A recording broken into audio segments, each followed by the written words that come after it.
How are you? Oh my goodness, Tom. What an introduction. Thank you so much. I'm very well. Good. That was very, very nice. Thank you for that. We don't have any more time for the interview, but you know what? It was a good. It was a good chat. It was a good interview, good introduction. Yes.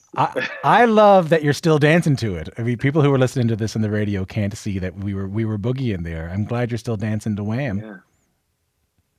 Yeah, listen, I think my first Christmas album, I'm very proud of it. If you can believe this, the thing that I hear about most in my career, all the stuff that I've done, Hamilton, of course, is number one. Right after Hamilton, the first Christmas album I put out in 2016. It was called Simply Christmas. It was called Simply Christmas because it's very simple. All we could afford at that time was the Christmas. Like there, we didn't know anybody in music. We had very limited resources, and so I made an album that was heartfelt.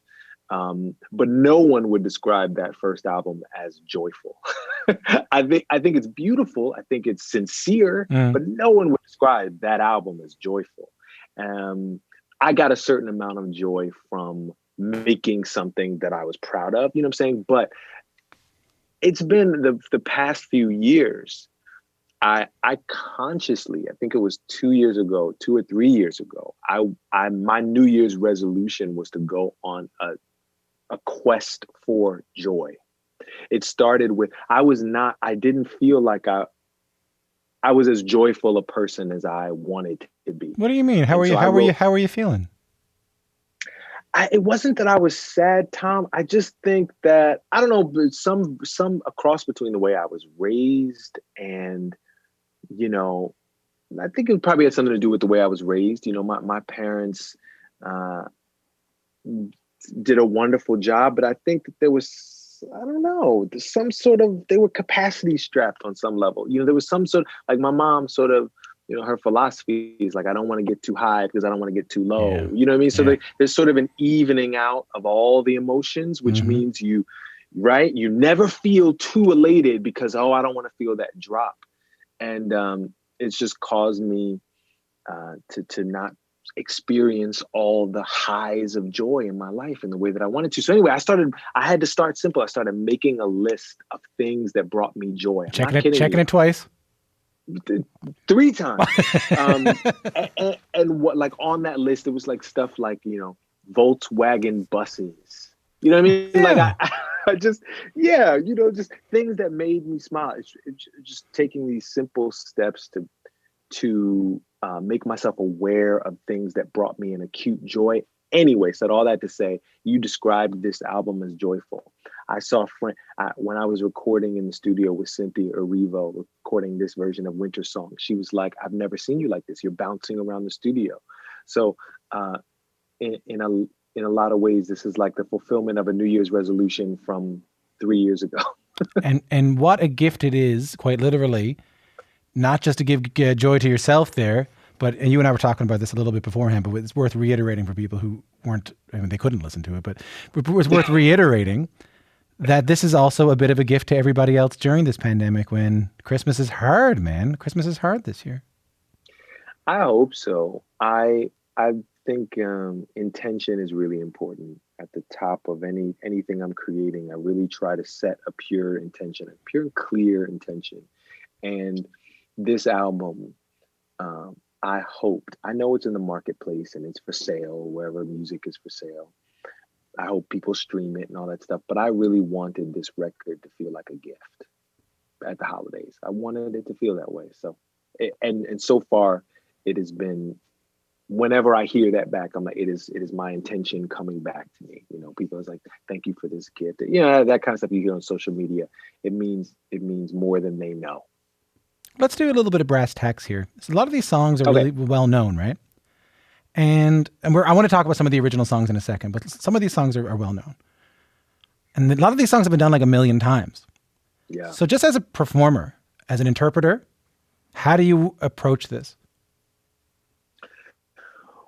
Well, keep in mind, I come from the theater. And so there's some new work is wonderful and we all want to be part of new work, but theater, I'm a part of a tradition. And so you went in drama school and stuff, acting class, you dream of one day doing your Hamlet, even though you will be the 10,000th Hamlet. You dream of, opera singers dream of doing their Aida, their version of La Boheme. So the fact that you're part of a tradition of storytelling and you're going to take on the classics, at some point.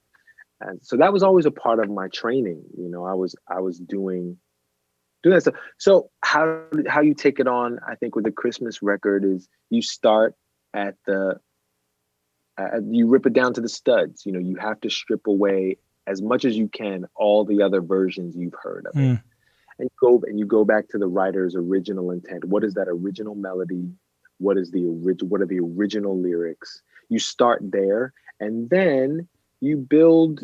If there's anything you do need to add, you add it. If not, sometimes what's radical, what I found is like what people are like, oh my God, your version of that tune is so great. It's like, yeah, I went back to the way it was always written, songs like Ave Maria or the Christmas song, or, some of these, what I do on this record, I did Last Christmas, and I did Little Drummer Boy, and I did Oh Holy Night. Some of those things, it's just, we're trying to do as pure an interpretation, as classic an interpretation as you can get. It's hard because I know exactly what you mean. And I actually had this realization this morning that these songs have become some kind of not songs. They've become sort of like cultural little objects, and I don't hear the message anymore. Because on the way in this morning, I heard I'll be home for Christmas, and I'll be honest with you, I'm not going home for Christmas because of COVID. I can't. And I thought to myself, if I can't get home for Christmas, the last thing I wanted to hear is that godforsaken I'll be home for Christmas song. But you know what he says at the end? If only in my dreams. Like I spent my whole life missing. And you never heard that lyric. Yeah. Right. How about that, hey? That's right. That's right. That's what happens when you go back. Well, number one, when you have a singer that gets out of the way enough. When I do my job the best, I'm not always the best at it. I'm not always great, but when I am at my best, I can get out of the way and get my ego out of the way, get the muck out of the way, and you then become a vessel for a message like that. It's a simple message in that way. But yeah, I remember going with Last Christmas, really getting down to that lyric and really appreciating the sauciness of that lyric. It is like there are layers to what he's saying. I love when he says, "This year, to save me from tears, I'll give it to someone special." Bam! What a shot! Right? What a shot at the X there.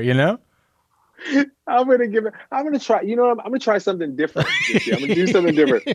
I'm gonna give it to someone special. That is so good. What a shot! I'd hate to be on the receiving end. I would hate to have been dating George Michael and be like, oh, okay, well, all right, that's good.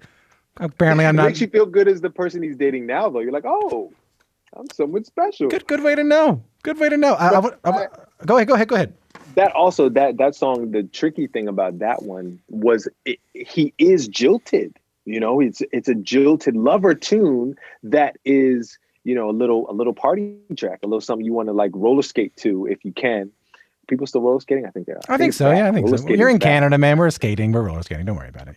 But so I wanted to make sure that it sounded fun. It's that the voice didn't sound sad or downtrodden.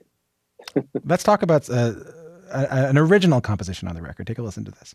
Candles glow, so happy that I can see you again. Wonderful time with my family and friends. Ain't nothing better than this. Yeah. For all we know, this time may not come around again. And that's why I never wanted to end. It's such a beautiful bliss. If you're just tuning in, my guest is Leslie Odom Jr. We're talking about his brand new Christmas album. So let's flip it. We talk about how to resurrect perhaps an antiquated Christmas song. How in the name of God do you add a new one to the canon? Yeah, that's tricky. But I put out this album last year of all original music.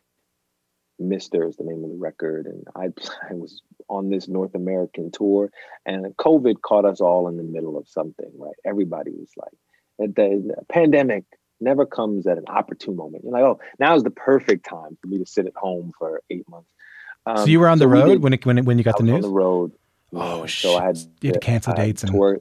Yeah, canceled the whole tour. We did 2 dates and we had to cancel the rest of it. So I came home.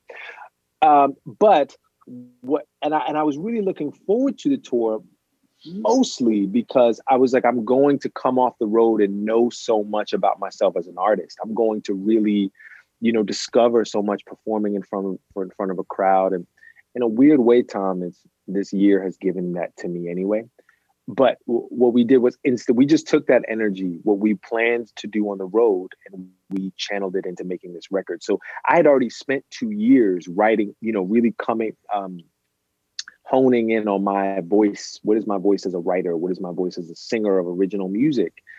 So this was just a new challenge, doing that with Christmas tunes. But a song like Snow, a song like Heaven and Earth, I couldn't have written had I not written a song like Standards on Mister, or a song like Cold on Mister. That the Cold has a new version right now with Sia out. Anyway, she's pretty good. So that Mister helped me get to that. Are you saying when you were talking about getting off the road and realizing something before, are you saying something? I've had other artists say this to me, especially when you're a performer, that you had to figure out who you are when the thing you're not doing and you've been doing for your entire life, you can't do it anymore. Is that what you're referring to? Well, I was talking about essentially if you really answer some basic questions about yourself, it's like so you host this show, but for now. How many years have you hosted? 5 years. 5 years, right? Yeah. And if your audience tunes in, they know what to expect of you. You have really found yourself, behind this microphone. You could do that same work and find yourself as an author, or find yourself as a speaker, or find your voice as a chef even, so I just think it's that little bit of work that it takes it takes a lot of work, to really identify what those things are. What is it that I offer to the space that no one else is offering? What is it that I'm offering that is unique to me? But once you find that, I think, I can write at this point now. I feel confident enough to attempt Christmas songs, and I could write a Halloween song if I wanted to, or a Valentine's Day song. It just took 2 or 3 years to to figure out who I was. Can you distill it for me? Oh, well, sort of. Yeah, good hard question. You 5 years, buddy. 5 years. Yeah. Only if you want to, but I don't mean to put you on the spot. When we went into the label to get the record deal after Hamilton, I go and I'm meeting with record labels, and of course they want to know what kind of music can we. They take the meeting because you're in this thing that everybody wants to see. But they're like, what kind of music are you going to make? Is it hip hop music? Is it Broadway tunes? What are you going to sing? And we said we wanted to make the kind of music that Nat King Cole might make today. Mm. We had no idea what that meant, but it sounded good and it got us the money. Yeah. So it did what it was supposed to do. But that, if I had to distill it, that's what we're trying to do. And I feel like we have actualized that. It was a theory for a long time. But when I listened to Mister, when I listened to this Christmas album and these songs, it feels like we're in that tradition. I don't know if Nat would say the same thing, but he wasn't making throwback music in his time. Nat was making the contemporary dance music, this contemporary pop music of his day. If you're just tuning in, my guest is Leslie Odom Jr. His new holiday collection, the Christmas album, is out everywhere now. We've sort of danced around it a few times, but a lot of people in our audience would know you from this. Theodosia writes me a letter every day. I'm keeping her bed warm while her husband is away. He's on the British side in Georgia. He's trying to keep the colonies in line. Well, he can keep all of Georgia. Theodosia, she's mine. Let us wait for it from the Broadway smash, Hamilton. A cultural force, and I want to talk about that in a second. I'm speaking with Leslie Odom Jr., who played Aaron Burr in the Broadway production and the film. What went through your head then when you heard it? Besides, oh God, I've Oh heard my this a million times. God. But what went through your head? Oh, just now hearing Hamilton. I wasn't listening, but I pressed mute right away. but I remember what I thought when I first heard that song, and what I think of whenever I'm about to sing it. The first time I heard that song was I went to a reading of something called the Hamilton mixtape. Yeah. It was in development. I was not a part of it. I went to see it, and Wait for It finished. And this is anybody that knows the show. This is after a string of impossible hits. You have that opening, and then there's My Shot, and then there's Helpless and Satisfied. I mean, you're just like, you're on the ropes. And Wait for It happens. And I said, Tom, what? Forgive me, I said, whomever gets to sing that song 8 shows a week is going to be a very lucky actor. And I was right. I had no idea it would be me. That is not where my head was at all. But I just thought, I was like, well, he's done it. He's made our music, our rhythms, our tempo, because every generation has that. We have a rhythm, and we have a way that we like for music to wash over us, and and Lynn tapped into that and still managed to follow the conventions of theater, still managed to keep a story moving forward and keep the tension in the story. It's just astonishing. Have you been able to reflect on how Hamilton didn't just change theater, but really changed the culture in the States? Yes. There's a part of that I'm left out of because of the position that I had in it. Yeah. And I think an artist is, you make work. Other people tell you what the work is about, because the audience is going to point out things.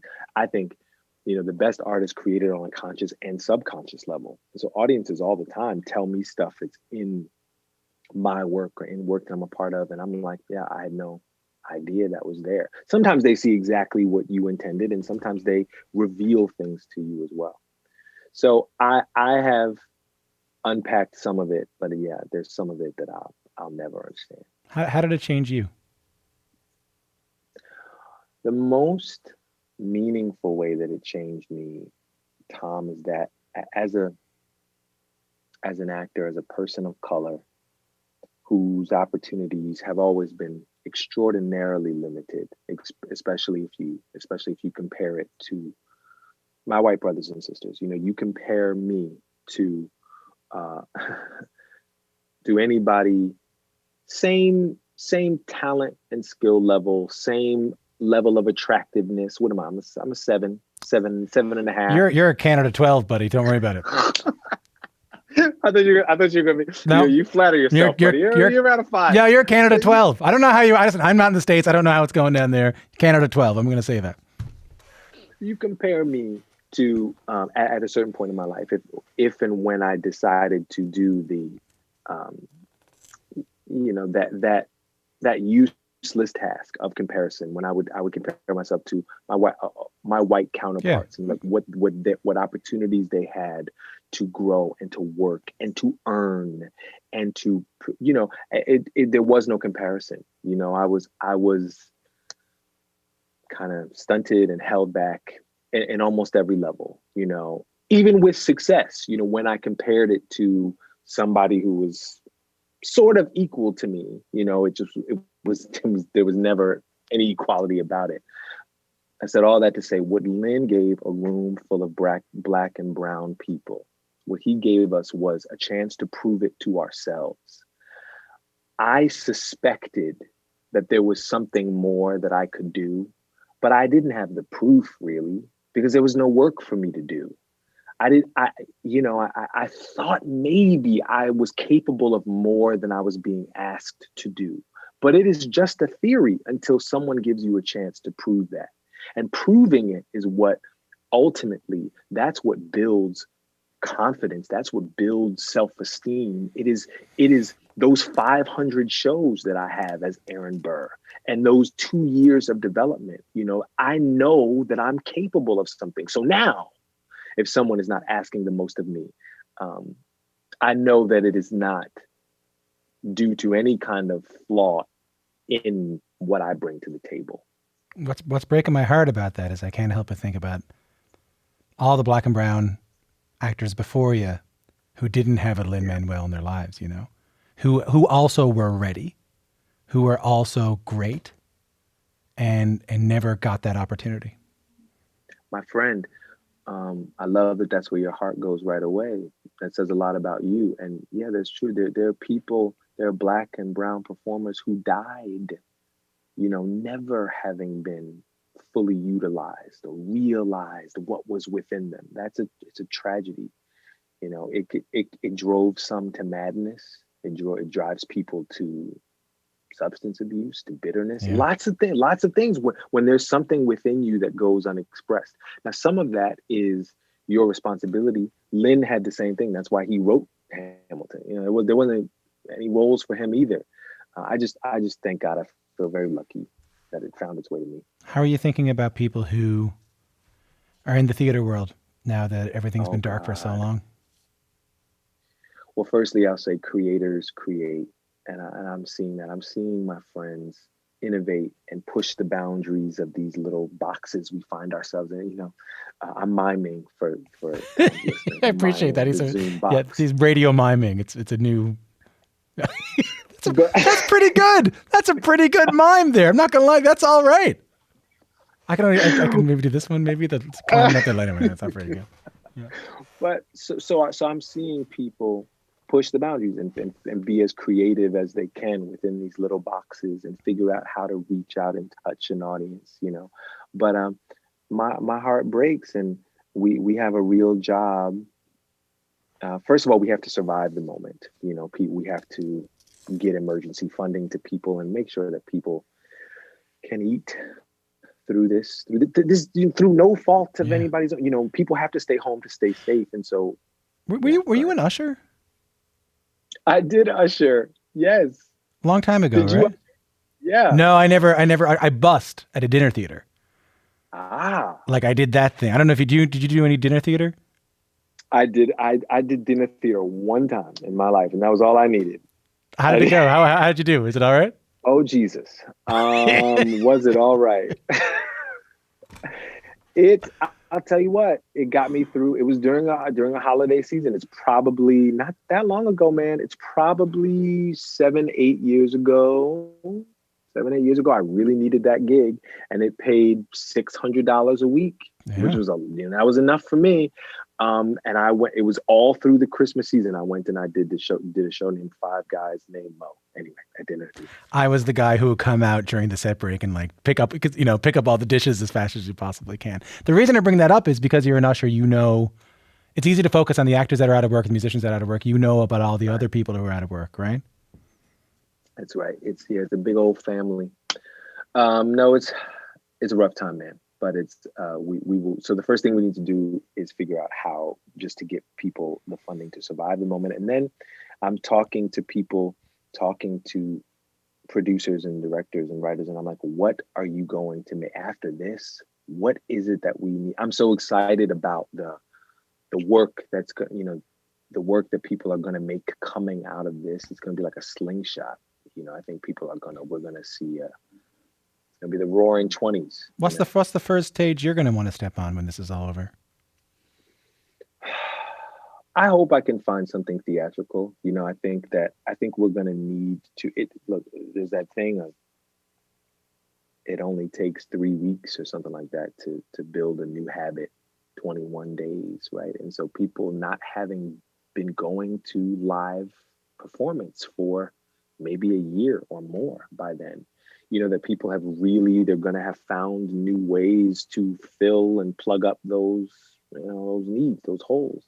So live theater is going to have to really make a case for itself. It's going to have to, we're going to have to do something that reminds people of why it is necessary, why this is not enough. I'm miming again, guys. Why this is not enough. So I would love to find something to do on stage after this. Well, I hope you do. And I know you will. And as someone who can't be home with my family listening to Christmas music, this is a great gift for us who are stuck not being home, I should say. And lovely to talk to you. Tom. Thank you for your time. My pleasure.